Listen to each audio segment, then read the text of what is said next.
I said, empty your mind. Be formless, shapeless, like water. Now you put water into a cup, it becomes the cup. You put water into a bottle, it becomes the bottle. You put it in a teapot, it becomes the teapot. Now water can flow or it can crash. Be water, my friend. This is Bruce Lee, aka 𝐦𝐤𝐤𝐿. He was the king of Kung Fu, popularizing the martial art and bringing it into the mainstream. Bruce Lee was one of, if not the first, Asian American superstars to simultaneously gain recognition in China while rising into fame in the United States. He broke barriers for Asian Americans, dismantling the stereotype portrayed of the Asian male being emasculated and the submissive type. Outside of all the movies and martial arts combat, Bruce Lee was also known for his philosophies and ideas.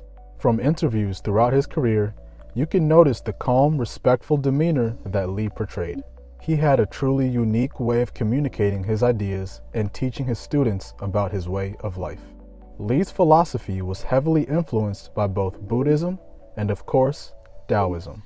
In this video, we dive into the life and mind of the king of Kung Fu and discuss how Taoism influenced his eclectic mindset, and more importantly, how you could use the principles of Taoism in your own life.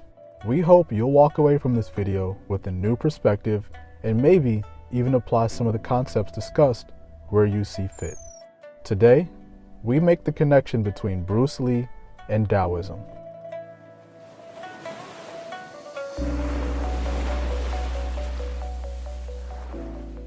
Welcome to Icons and Ideas, where we talk about thought-provoking ideas and make connections to your favorite icons in pop culture, hip-hop, and throughout history.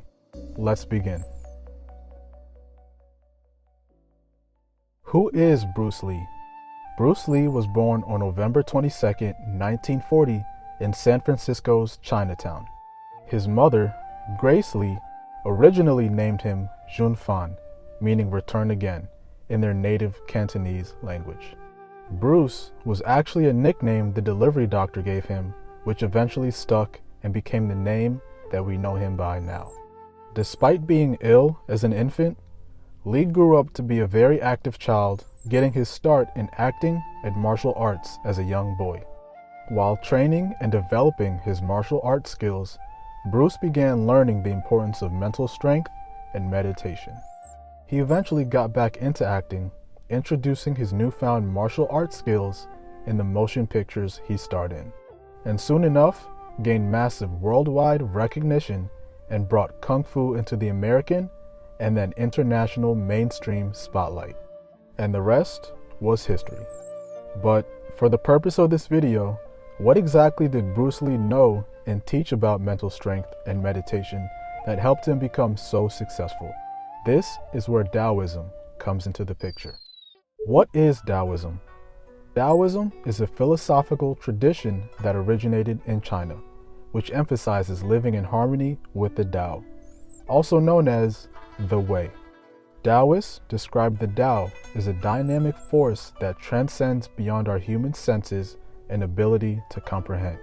Living in harmony with the Tao is essentially living in harmony and tranquility with nature, similar to the principles of Stoicism.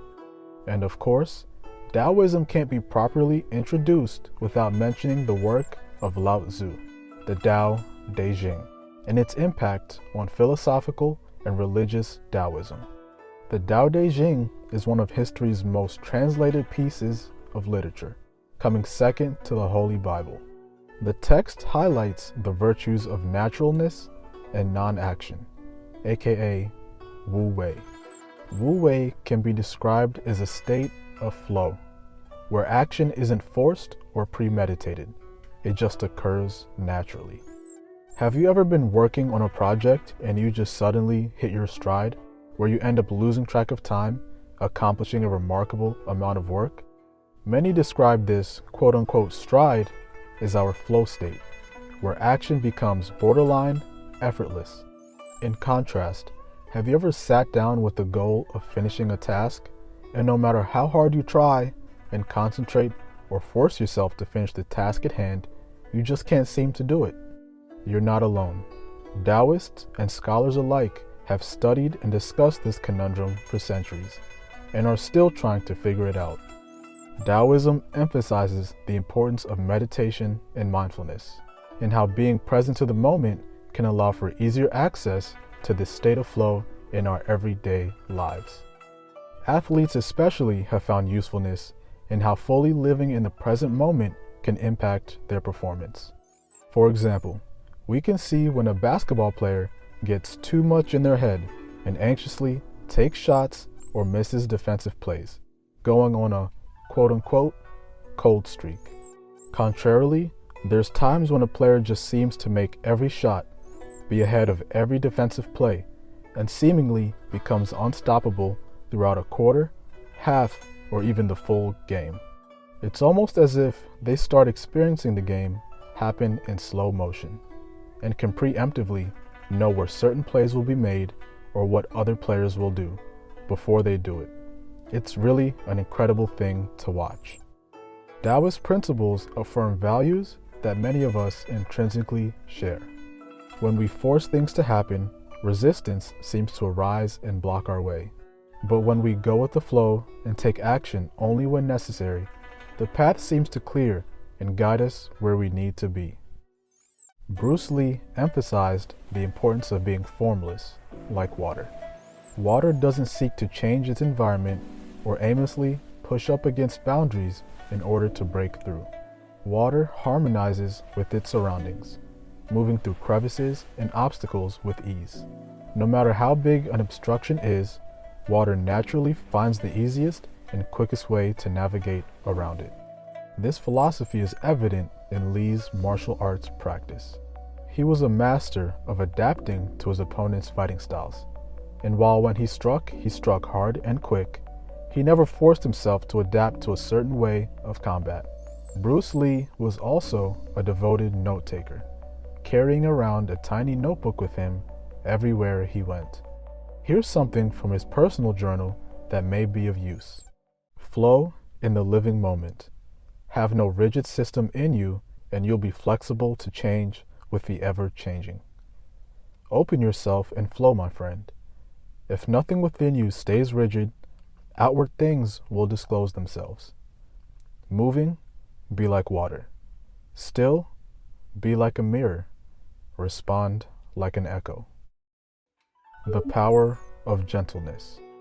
By using force and power, we may get the job done, but by doing this, we spend much more energy than necessary and risk overexerting ourselves and burning out.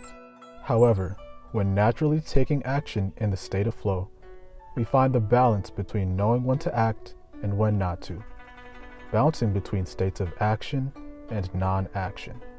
This allows us to work smarter, not harder. This outlook goes against everything we're taught in Western civilization.